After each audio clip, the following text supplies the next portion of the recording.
आवाज़ आ रही? अच्छा, अब आपकी आवाज़ ना आए। बिस्मिल्लाहिर्रहमानिर्रहीम। आज हम स्टार्ट कर रहे हैं केमिकल कोऑर्डिनेशन का रिमेनिंग पोर्शन, और 17 चैप्टर में इससे पहले हम डिस्कस कर चुके हैं नर्वस सिस्टम और एंडोक्राइन सिस्टम। इनकम्प्लीट है, आज उसको हमने कंप्लीट करना है। तो आज के लेक्चर में जो टॉपिक इंक्लूडेड है वो आपके सिलेबस का पार्ट भी है, जिसमें सबसे पहले एड्रीनल ग्लैंड को डिस्कस करेंगे, और एड्रीनल ग्लैंड के बाद फिर हम डिस्कस करेंगे पैराथायराइड ग्लैंड को, पेंक्रियाज को डिस्कस करेंगे, गट को और गोनेड्स को। ये आपके सिलेबस का हिस्सा है। और एंड पे इंशाल्लाह हम डिस्कस करेंगे बायोलॉजिकल क्लॉक्स को। तो सबसे पहले स्टार्ट लेते हैं जी एड्रीनल ग्लैंड से।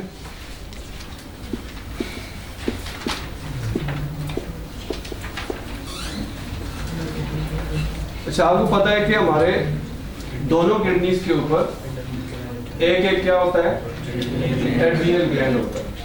और एड्रीनल ग्लैंड की अगर आप एनाटॉमी देखें तो इसका जो पेरिफेरल पोर्शन है इसको हम क्या कहते हैं, एड्रीनल कार्टेक्स, और जो इसका सेंट्रल पोर्शन है उसको हम क्या कहते हैं, मेडुला कहते हैं।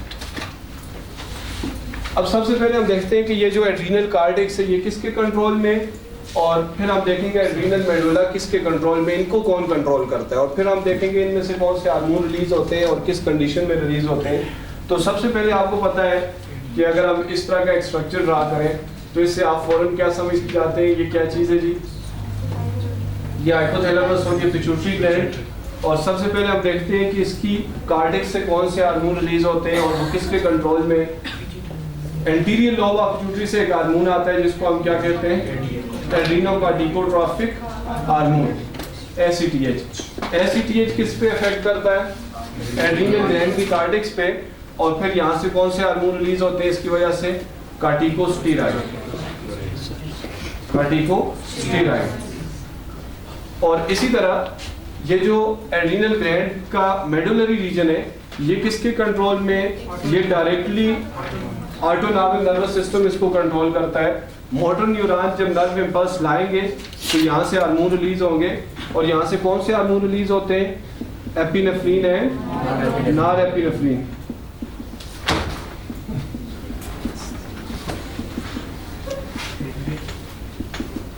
अच्छा जी, अब ये जो एपिनेफ्रिन और नॉरएपिनेफ्रिन है आपको पता है कि ये किसके कंट्रोल में, हमारे ऑटोनॉमिक नर्वस सिस्टम के कंट्रोल में। और ये कब रिलीज होंगे, ये स्ट्रेस कंडीशन में रिलीज होंगे। अब ये स्ट्रेस कंडीशन में जब ये रिलीज होंगे तो इनका इफेक्ट बॉडी के किस ऑर्गन पे होगा, किस स्ट्रक्चर पे होगा, और उसका आउटपुट क्या होगा, इसको हम देखते हैं। तो सबसे पहले हम देखते हैं जी कि ये जो एपिनेफ्रिन है, एपिनेफ्रिन का हमारी बॉडी में क्या रोल है। एपिनेफ्रिन वेजोडाइलेशन कराएगा, क्या कराएगा, वेजोडाइलेशन। और किस एरिया की वेजोडाइलेशन कराएगा, स्केलेटल, जो स्केलेटल मसल्स की तरफ आती हैं उन ब्लड वेसल्स को ये डायलेट कराएगा। और नॉरएपिनेफ्रिन क्या कराएगा, वेजो कंस्ट्रक्शन कराएगा। और ये किस रीजन की वेजो कंस्ट्रक्शन कराएगा, हमारी गट को जो ब्लड वेसल ब्लड सप्लाई कराती है उनको कंस्ट्रक्ट करा देगा। अच्छा, ये एक वेजो डायलेशन करा रहा है, दूसरा वेजो कंस्ट्रक्शन करा रहा है, लेकिन डिफरेंट रीजन्स की। तो एज ए रिजल्ट क्या होगा कि ब्लड फ्लो किसको इंक्रीज कर जाएगा, स्केलेटन की तरफ ब्लड फ्लो इंक्रीज कर जाएगा, और हमारी गट की तरफ ब्लड फ्लो डिक्रीज कर जाएगा। तो इस तरह की कंडीशन हमें कब चाहिए होती है, जब हम फाइट एंड फ्लाइट की कंडीशन होती है, जब हम कहते हैं कि सिंपैथेटिक नर्वस सिस्टम काम कर रहा होता है। कौन काम कर रहा होता है, सिंपैथेटिक नर्वस सिस्टम। हमारे स्केलेटल मसल को बहुत ज्यादा जब एनर्जी चाहिए होती है, तो एज ए रिजल्ट इन दोनों प्रोसेस के रिजल्ट में आउटपुट ऑफ हार्ट इंक्रीज हो जाता है टुवर्ड्स स्केलेटल मसल। इसको हम क्या कहेंगे, output of heart is increase towards skeletal muscle. तो अब आप किसी भी इमरजेंसी कंडीशन से बाहर आ सकते हैं। अच्छा, इसके अलावा इसकी एक और जो बहुत ही अहम चीज़ है कि एपिनेफ्रिन और नॉरएपिनेफ्रिन की वजह से लीवर में जो ग्लूकागॉन है, लीवर में जो स्टोर ग्लाइकोजन है वो किस में कन्वर्ट होना शुरू हो जाएगी, ग्लूकोज में कन्वर्ट होना शुरू कर देगी। और इस तरह ग्लूकोज का लेवल इंक्रीज कर जाएगा इनटू ब्लड, और increase level of glucose in blood, इससे क्या हो जाएगा, फर्दर जो हमारा सिंपैथेटिक नर्वस सिस्टम जब काम कर रहा होता है, हमारे मसल्स को वो मैसेज दे रहा होता है कि आप कंट्रैक्ट रिलैक्स हों एक्टिवली, तो साथ साथ उनको ग्लूकोज भी मिल जाएगा। ये एक किस्म की रीइंफोर्समेंट है फॉर स्केलेटल मसल कि उनको इंस्ट्रक्शन भी दी सिंपैथेटिक नर्वस सिस्टम ने, और साथ साथ उनको फंक्शन करने के लिए ग्लूकोज भी प्रोवाइड किया। कैसे प्रोवाइड किया कि ये जो दोनों हार्मोन्स थे इन्होंने क्या किया, ग्लाइकोजन को ग्लूकोज में कन्वर्ट कराया। अच्छा जी, इसके बाद हम देखते हैं कि माइस के ऊपर, रैट के ऊपर जब एक्सपेरिमेंट किया गया, उनका मेडोला निकाला गया, एड्रीनल मेडोला, तो इससे क्या हुआ कि वो स्ट्रेस कंडीशन को टैकल न कर सके। इसका मतलब है कि स्ट्रेस कंडीशन से किसी भी एनिमल को बाहर लाने के लिए इसके एड्रीनल मेडोला का फंक्शनल होना ज़रूरी है। तो सम टाइम एड्रीनल मेडोला में क्या हो जाता है कि इसके एक्सेस हार्मोनल सेक्रेशन की वजह से जो हार्ट बीट इंक्रीज कर जाती है, ब्लड प्रेशर इंक्रीज कर जाता है। अब इसके बाद हम देखते हैं कि ये जो एड्रीनल ग्लैंड की कार्डिक से जो हार्मोन रिलीज होते हैं, इनका क्या रोल है और ये कौन कौन से हार्मोन है। आपको पता है कि all the hormone release from adrenal cortex are called corticosteroid because they are released from cortex and they are steroid in nature. तो इसमें सबसे पहले हमारे पास कौन सा हार्मोन है, कार्टिसोल, और उसके बाद कौन सा है, कार्टिकोस्टेरॉन, और इसके बाद कौन सा है जी, एल्डोस्टेरॉन, और एल्डोस्टेरॉन के बाद क्या है, एंड्रोजीनिक हार्मोन्स, जिनको हम एंड्रोजन्स कहते हैं।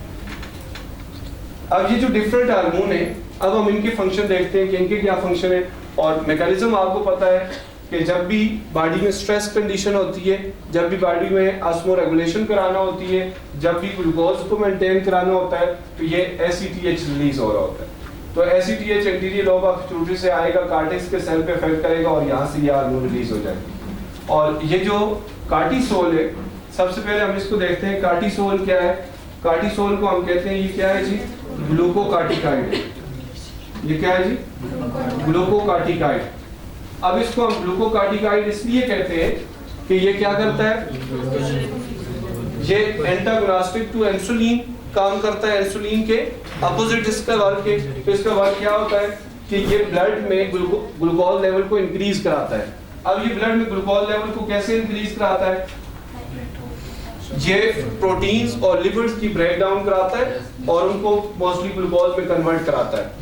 तो आपने सेम इफेक्ट देखा था किसका, ग्लूकागान का। ग्लूकागान का भी यही फंक्शन होता है कि वो ग्लूकोज लेवल को ब्लड में मेंटेन कराता है, वो स्टोर ग्लाइकोजन को ग्लूकोज में कन्वर्ट करा सकता है, लिपिड प्रोटीन को ग्लूकोज में कन्वर्ट करा सकता है। तो ये भी लिपिड प्रोटीन को क्या कर सकता है, ग्लूकोज में कन्वर्ट करा के ग्लूकोज का लेवल मेंटेन कराता है। तो इसलिए हम इसको क्या कहते हैं, ग्लूकोकार्टिकाइड। और इसके बाद हम देखते हैं ये जो कार्टिकोस्टेरॉन है, इसको हम कहते हैं कि ये ग्लूकोकार्टिकाइड भी है और साथ साथ मिनरलोकार्टिकाइड भी है। अच्छा जी, अब इसको हम ग्लूकोकार्टिकाइड कहते हैं, वो आप समझ गए क्यों इसको ग्लूकोकार्टिकाइड कहते हैं, क्योंकि ये भी डिफरेंट कंपाउंड की ब्रेकडाउन से क्या बना देगा, ग्लूकोज, लिपिड और प्रोटीन की ब्रेकडाउन को इंक्रीज करेगा ताकि उनको ग्लूकोज में कन्वर्ट किया जा सके। तो मिनरलोकार्टिकाइड इसलिए कहते हैं कि ये मिनरल्स के लेवल को मेंटेन रखता है ब्लड में। और इसके बाद हम बात करते हैं किसकी, एल्डोस्टेरॉन की। तो एल्डोस्टेरॉन क्या है, मिनरलोकार्टिकाइड है। ये मिनरलोकार्टिकाइड इसको हम कहते हैं, और इसको आप अच्छी तरह से वाकिफ हैं, इससे पहले पढ़ चुके हैं कि एल्डोस्टेरॉन इफेक्ट करता है कहाँ पे, thick portion of ascending limb of loop of Henle. तो thick portion of ascending limb of loop of Henle पे जब ये इफेक्ट करता है तो वहां से एक्टिवली सोडियम रीअब्जॉर्ब होते हैं। तो इस तरह ये मिनरल्स को मेंटेन रखने में बहुत अहम रोल प्ले करता है इनटू ब्लड। और इसके बाद हम बात करें अगर एंड्रोजेंस की या एंड्रोजीनिक हार्मोन्स की, तो एक बड़ी इंटरेस्टिंग बात यह है कि मेल और फीमेल दोनों की एड्रीनल कार्डिक्स से एंड्रोजन रिलीज होते हैं। अब ये जो एंड्रोजन्स हैं, अब इनका ताल्लुक तो सेकेंडरी मेल कैरेक्टर्स के साथ है, मेल फॉर्मेशन के साथ है, मेलनेस के साथ है। अब ये फीमेल में क्या करते हैं, तो ये याद रखें कि low level of androgens in female ineffective होता है, ये कोई फंक्शन नहीं करेगा। लेकिन फीमेल में एक क्रूशियल कंडीशन कब हो सकती है कि जब क्या हो कि यहाँ पे कोई ट्यूमर बन जाए, और ट्यूमर बनने से एंड्रोजन्स का लेवल बहुत क्या हो जाए, हाई हो जाए, तो फिर फीमेल में भी मेलनेस आना शुरू हो जाएगी, सेकेंडरी मेल कैरेक्टर बनना शुरू कर देंगे। लेकिन एक नॉर्मल लेवल फीमेल के अंदर कोई इफेक्ट नहीं करता है इसका, और मेल में वही लेवल जो है वो सेकेंडरी मेल कैरेक्टर बनाने में रोल प्ले कर रहा होता है। समझ गए आप? अच्छा जी, इसके बाद हम एबनॉर्मलिटीज देखते हैं रिलेटेड टू एड्रीनल ग्लैंड। तो एड्रीनल ग्लैंड की एबनॉर्मलिटीज की जब हम बात करते हैं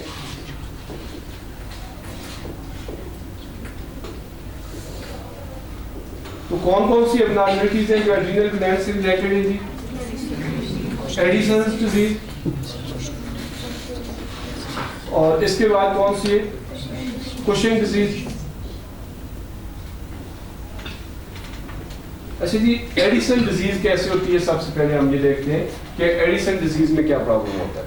अच्छा जी, क्या आपको पता है कि एडिसन डिजीज में क्या प्रॉब्लम होता है? Destruction of adrenal cortex. ये वाला पोर्शन क्या हो जाता है? इसकी डिस्ट्रक्शन हो जाती है। अच्छा, अगर डिस्ट्रक्शन ऑफ एड्रीनल कार्टेक्स होगी तो ये सारे हार्मोन इनका लेवल डिक्रीज कर जाएगा। इनका लेवल क्या कर जाएगा? डिक्रीज कर जाएगा। तो फिर ग्लूकोज लेवल नॉर्मली जो नॉर्मल ग्लूकोज लेवल है प्रॉपर मेंटेन नहीं हो सकेगा। इसी तरह मिनरल्स का लेवल मेंटेन नहीं हो सकेगा। जब मिनरल का लेवल मेंटेन नहीं होगा, ग्लूकोज लेवल मेंटेन नहीं होगा, तो फिर मसल प्रॉपर्ली वर्क नहीं कर सकेंगे। आपको पता है ना, मसल्स में जिस तरह कैल्शियम का रोल आपने पढ़ा था, तो इसी तरह नर्व इम्पल्स के कंडक्ट होने में सोडियम का, पोटेशियम का रोल होता है, और फिर उसको कंट्रैक्शन के लिए ग्लूकोज की एनर्जी चाहिए होती है। तो अगर ये हार्मोन प्रॉपर फंक्शन नहीं करेंगे तो ब्लड में ग्लूकोज और मिनरल्स का लेवल मेंटेन नहीं होगा, और जब ब्लड में ग्लूकोज और मिनरल का लेवल मेंटेन नहीं होगा तो इससे क्या प्रॉब्लम हो जाएगा जी? मसल वीकनेस हो जाएगी, और इससे बॉडी कोलैप्स भी हो सकती है और डेथ भी हो सकती है। अगर ये प्रॉब्लम सीवियर होता जाएगा तो इससे क्या हो जाएगी? डेथ हो जाएगी। अब इसके बाद हम बात करते हैं कि इसकी के कुशिंग डिजीज की। अब कुशिंग डिजीज में इसका अपोजिट होता है। तो कुशिंग डिजीज में क्या होता है कि ये जो एड्रीनल कार्टेक्स है ये ओवर एक्सप्रेस हो जाती है। ओवर एक्सप्रेस का मतलब समझ जाएंगे आप? क्या मतलब होता है इसका? कि एड्रीनल कार्टेक्स से बहुत ज्यादा हार्मोन रिलीज होना शुरू कर देते हैं। नॉर्मल से इन तमाम कार्टिकोस्टेरॉइड्स का लेवल क्या हो जाएगा? इंक्रीज हो जाएगा। जब इनका लेवल नॉर्मल से इंक्रीज हो जाएगा तो इससे क्या होगा? अब हर हार्मोन का आप देखें, कार्टिसोल और कार्टिकोस्टेरोन, इनसे क्या होता है कि ये ग्लूकोकार्टिकाइड है, तो इससे ग्लूकोज का लेवल क्या हो जाएगा? बहुत हाई हो जाएगा। और जब हाई ग्लूकोज लेवल हो जाए तो इसको हम क्या कहते हैं? हाइपरग्लाइसीमिया कहते हैं। ये डायबिटीज मेलाइटस जैसे सिम्टम हो जाएंगे। हालांकि यहाँ पे इंसुलिन और ग्लूकागॉन का कोई रोल नहीं है, यहाँ पे जस्ट इन कार्टिकोस्टेरॉइड की वजह से क्या हुआ कि जो मसल्स की प्रोटीन थी और बॉडी में बहुत सारी दूसरी प्रोटीन्स थी, लिपिड्स थे, वो ब्रेक हुए। उनके ब्रेक होने से क्या हुआ? ग्लूकोज बहुत ज्यादा बना। एक साइड से डायबिटीज मेलाइटस जैसे सिम्टम आ जाएंगे, यूरिन में ग्लूकोज फ्लो करना शुरू कर देगा। दूसरी साइड से मसल डैमेज हो जाएंगे। क्यों मसल डैमेज हो जाएंगे? जाहिर है ये प्रोटीन को, ये दोनों हार्मोन क्या करते हैं? ये ग्लूकोकार्टिकाइड ये प्रोटीन्स को ब्रेक करके ग्लूकोज बनाते हैं। तो प्रोटीन बॉडी में हमारा इंटीग्रल पार्ट है बॉडी का। बॉडी के स्ट्रक्चर्स प्रोटीन के बने हुए हैं, तो वो जो स्ट्रक्चर प्रोटीन के बने हुए वो डैमेज हो जाएंगे। तो इससे भी डायबिटीज मेलाइटस और आखिर पे क्या हो सकता है? इससे भी डेथ हो सकती है। अच्छा जी, इसके बाद नेक्स्ट हम कौन सा हार्मोन स्टार्ट करने जा रहे हैं? गट को देखते हैं जी कि गट के कौन कौन से गट हार्मोन रिलीज करती है और उनका बॉडी के होम्योस्टेसिस में, नॉर्मल बॉडी फंक्शनिंग में क्या रोल होता है।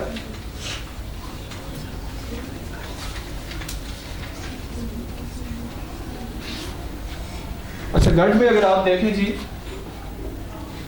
इसका हम एंडोक्राइन फंक्शन देखते हैं।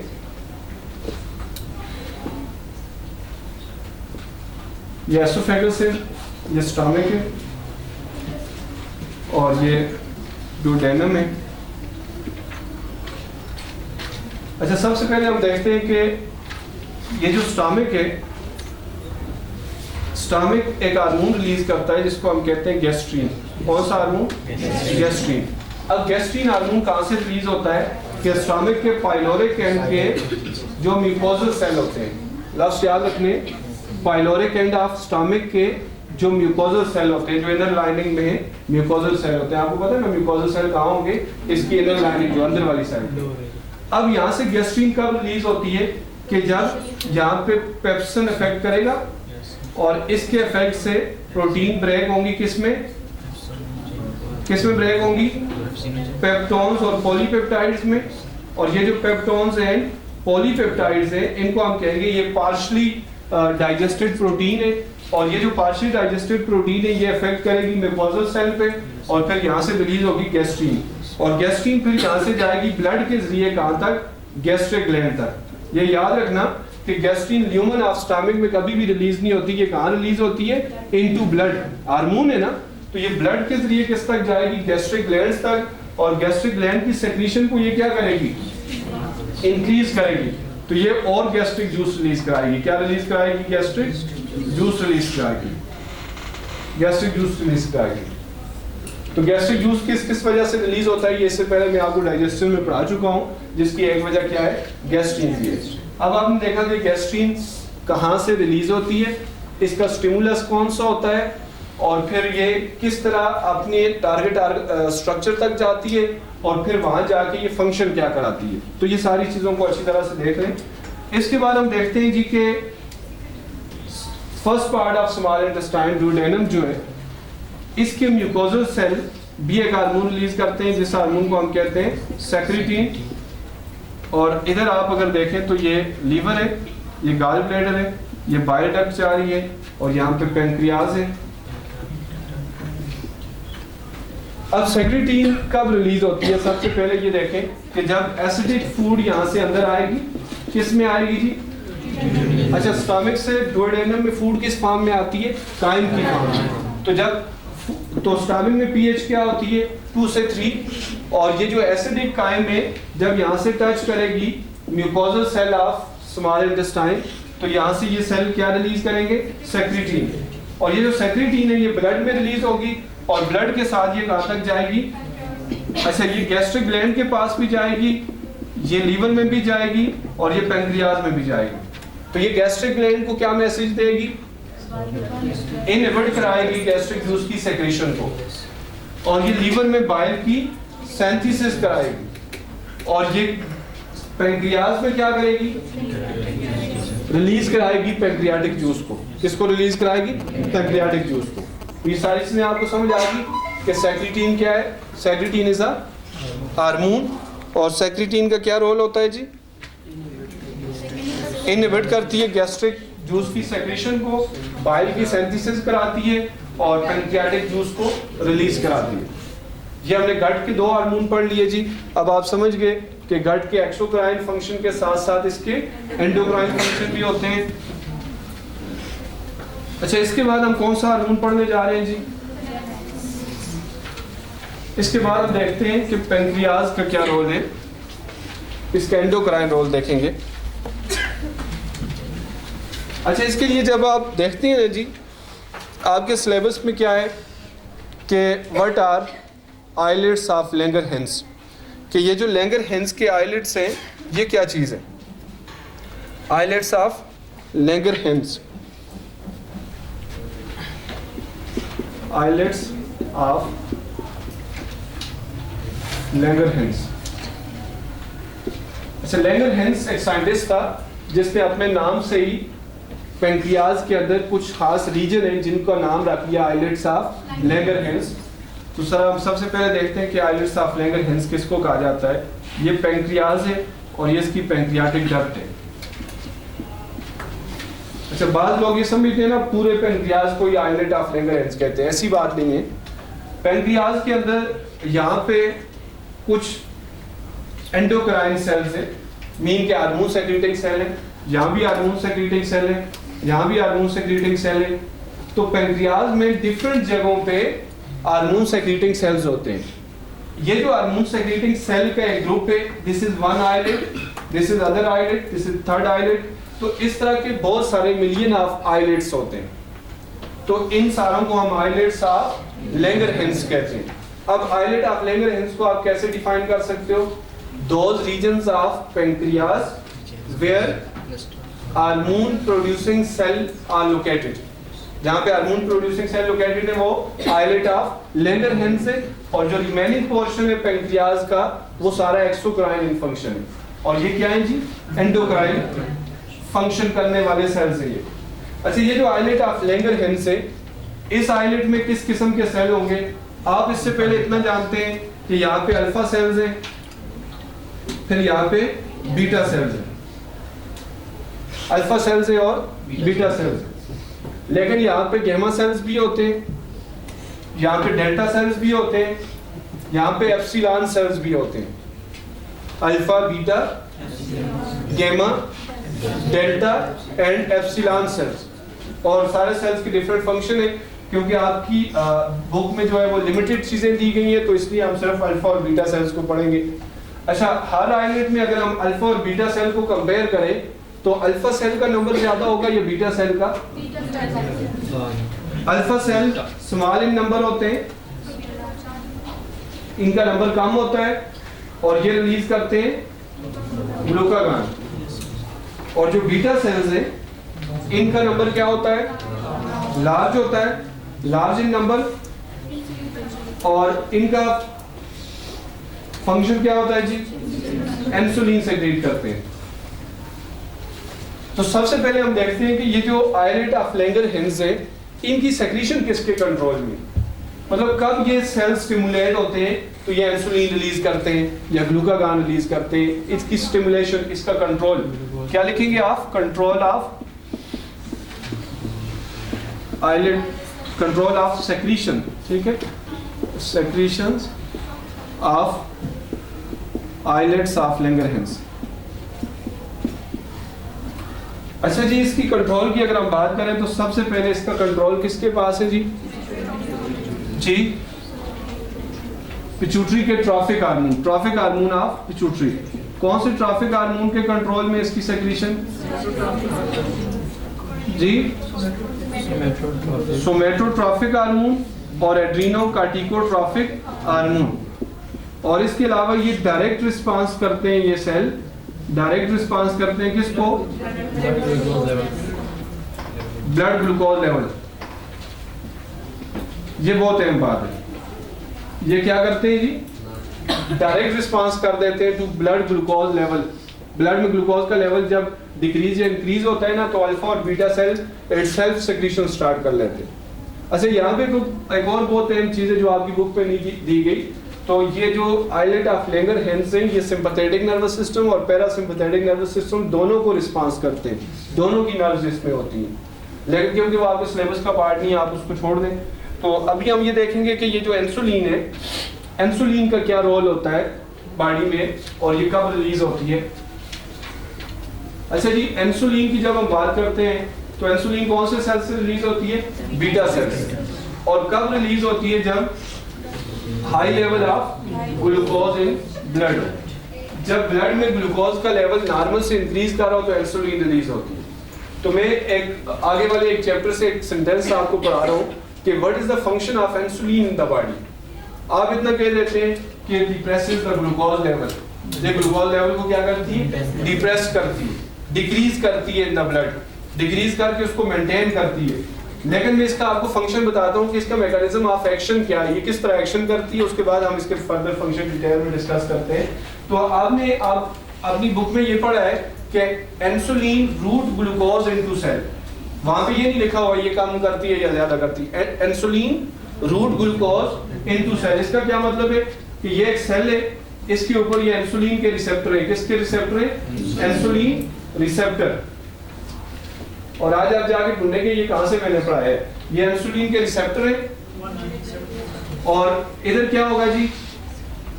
ये सेल है और सेल के बाहर ग्लूकोज है। इंटरस्टिशियल स्पेस में क्या है? ग्लूकोज। तो किसी भी सेल में उस वक्त तक ग्लूकोज एंटर नहीं हो सकता जब तक इंसुलिन जाके बाइंड ना करे। कहां पे इंसुलिन ना बाइंड करे? इंसुलिन के रिसेप्टर जो इन पे जब इंसुलिन बाइंड करती है तो फिर ग्लूकोज चैनल ओपन होते हैं, ग्लूकोज की गेट जो है वो ओपन होते हैं, ग्लूकोज अंदर जाना शुरू कर देता है। ये बात समझिए, इंसुलिन का जो मेजर फंक्शन है, जो इसका मैकेनिज्म ऑफ एक्शन है, वे ऑफ एक्शन है, वो क्या है? Insulin route glucose into cell, ये ग्लूकोज को सेल के अंदर भेजती है। अब कैसे ग्लूकोज को सेल के अंदर भेजती है? ये सेल के रिसेप्टर के ऊपर बाइंड करती है और गेट ओपन हो जाते हैं, ग्लूकोज अंदर जाना शुरू कर देता है। और जब ग्लूकोज अंदर जाना शुरू कर देता है तो फिर आप वो सारे वे बता सकते हो कि ग्लूकोज का लेवल कैसे मेंटेन होगा। जब ग्लूकोज ब्लड से निकल के सेल के अंदर चला गया तो ब्लड में ग्लूकोज लेवल क्या हो गया? मेंटेन हो गया। हुआ या नहीं हुआ? और जब वो सेल के अंदर गया तो फिर ग्लूकोज ग्लाइकोजन में भी कन्वर्ट हो सकता है। किस में कन्वर्ट हो सकता है? ग्लाइकोजन में भी कन्वर्ट हो सकता है। और इसकी ग्लूकोज की ब्रेक डाउन भी हो सकती है, समझ रहे हैं ना? इसकी क्या हो सकती है? ब्रेक डाउन भी हो सकती है इसकी, और फर्दर क्या हो सकता है? इसकी कन्वर्जन भी हो सकती है इनटू लिपिड एंड प्रोटीन। अब आपने देखा कि ग्लूकोज का लेवल मेंटेन हो जाएगा या नहीं। इंसुलिन ग्लूकोज को सेल के अंदर भेज देगी और अंदर जाके इसकी ब्रेक डाउन होकर एनर्जी भी प्रोड्यूस हो सकती है, ये ग्लाइकोजन की फॉर्म में स्टोर भी हो सकता है और फिर ये लिपिड और प्रोटीन में कन्वर्ट भी हो सकता है। तो इस तरह इंसुलिन किस में रोल प्ले करती है? ग्लूकोज का लेवल डिप्रेस करने में, डिक्रीज करने में इनटू ब्लड। और इसके साथ साथ जब इंसुलिन रिलीज हो रही होती है तो ये एंटागोनाइज करती है किसको? ग्लूकागॉन को। ये ग्लूकागॉन को इफेक्ट नहीं करने देती क्योंकि उसका अपोजिट इफेक्ट होता है, वो ग्लाइकोजन स्टोर ग्लाइकोजन को ग्लूकोज में कन्वर्ट कर देगा। तो जबकि इस वक्त ग्लूकोज को किस में कन्वर्ट करना है? ग्लाइकोजन में, ताकि ग्लूकोज का लेवल ब्लड में कम हो सके। तो अच्छा, किसी में अगर इंसुलिन रिलीज ना हो, डेफिशिएंसी ऑफ इंसुलिन हो, तो इंसुलिन प्रेजेंट ना हो या इंसुलिन को बॉडी रिस्पांस ना कर रही हो, तो उस कंडीशन में फिर क्या होगा? ग्लूकोज लेवल मेंटेन नहीं हो सकेगा। और जब ग्लूकोज लेवल मेंटेन नहीं हो सकेगा तो कौन सा प्रॉब्लम हो जाएगा जी? हाइपरग्लाइसीमिया। और जब हाइपरग्लाइसीमिया हो जाएगा, ब्लड में ग्लूकोज का लेवल हाई हो जाएगा क्योंकि वो सेल के अंदर नहीं जा सकेगा। सेल के अंदर जाने के लिए इंसुलिन चाहिए, समझ रहे नहीं? तो जब इंसुलिन नहीं है तो सेल ग्लूकोज को कभी भी अंदर नहीं जाने देंगे, चाहे बाहर जितना ग्लूकोज भी हो। तो जब अंदर नहीं जाएगा ना वो कन्वर्ट हो सकेगा, ना यूज हो सकेगा, कुछ भी नहीं हो सकेगा। तो लिहाजा हाइपरग्लाइसीमिया हो जाएगा, ब्लड में ग्लूकोज लेवल हाई हो गया। और जब ब्लड में ग्लूकोज लेवल हाई हो जाता है तो फिर किडनी इसको रीअब्जॉर्ब नहीं करेंगे, फिर ये यूरिन में रिलीज करना शुरू कर देगा। जब ये यूरिन में जाना शुरू कर देगा तो फिर हम इस कंडीशन को कहेंगे डायबिटीज मेलाइटस। अब ये डायबिटीज मेलाइटस का प्रॉब्लम हो जाएगा, ग्लूकोज यूरिन में जाना शुरू हो गया है। अब ऐसा क्यों हुआ है जी? इंसुलिन की डेफिशिएंसी की वजह से या इसकी एब्सेंस की वजह से, या बॉडी ने इंसुलिन को रिस्पांस नहीं शो किया, जिस तरह भी। तो ये डायबिटीज मेलाइटस का प्रॉब्लम हो गया, हाइपरग्लाइसीमिया। अब जिसको हाइपरग्लाइसीमिया हो जाए तो उसमें बॉडी में क्या क्या प्रॉब्लम्स होते हैं? अच्छा, हाइपरग्लाइसीमिया की वजह से जब ग्लूकोज का लेवल ब्लड में तो बहुत ज्यादा है, लेकिन सारे सेल ग्लूकोज मांग रहे हैं लेकिन ग्लूकोज सेल के अंदर नहीं जा रहा, ग्लूकोज सेल के अंदर नहीं जा रहा, तो फिर बॉडी में इसकी वजह से कौन से प्रॉब्लम होंगे? सबसे पहले बताएं जी। इसके अगर सिम्टम्स की बात करें तो यूरिन में ग्लूकोज होगा। किसमें ग्लूकोज होगा? यूरिन में ग्लूकोज होगा। हाई लेवल ऑफ ग्लूकोज होगा इनटू ब्लड। और इसके बाद ऑस्मोटिक इक्विलिब्रियम ब्लड का क्या हो जाएगा? डिस्टर्ब हो जाएगा। अब आपको पता है कि हमारे ब्लड में एक खास अमाउंट सॉल्यूट की होती है, तो जब ग्लूकोज का लेवल बहुत हाई हो जाएगा तो सॉल्यूट बहुत ज्यादा हो जाएगा। सॉल्यूट क्या हो जाएंगे? बहुत ज्यादा हो जाएंगे, ज्यादा विस्कस, ज्यादा थिक ब्लड होना शुरू हो जाएगा। फिर बॉडी के सारे सेल से पानी निकल के किस में आना शुरू कर देगा? जरा बात समझने की कोशिश करें। जब हमारा ब्लड, इसका ऑस्मोटिक प्रेशर जो है वो चेंज होगा, इसमें सॉल्यूट ज्यादा आ जाएंगे, सॉल्वेंट कम होगा, तो पूरी बॉडी के सेल से वाटर निकल के किस में आना शुरू कर देगा? ब्लड में आना शुरू कर देगा। हालांकि नॉर्मली ब्लड से पानी निकल के बॉडी में जाता है, अब बॉडी के सेल से पानी निकल के ब्लड में आना शुरू कर देगा और ब्लड इस पानी को और ग्लूकोज दोनों को यूरिन में रिलीज करता जाएगा। तो बॉडी में क्या कंडीशन होगी? इधर आप लिखेंगे ऑस्मोटिक इक्विलिब्रियम ब्लड का क्या हो जाएगा? Osmotic equilibrium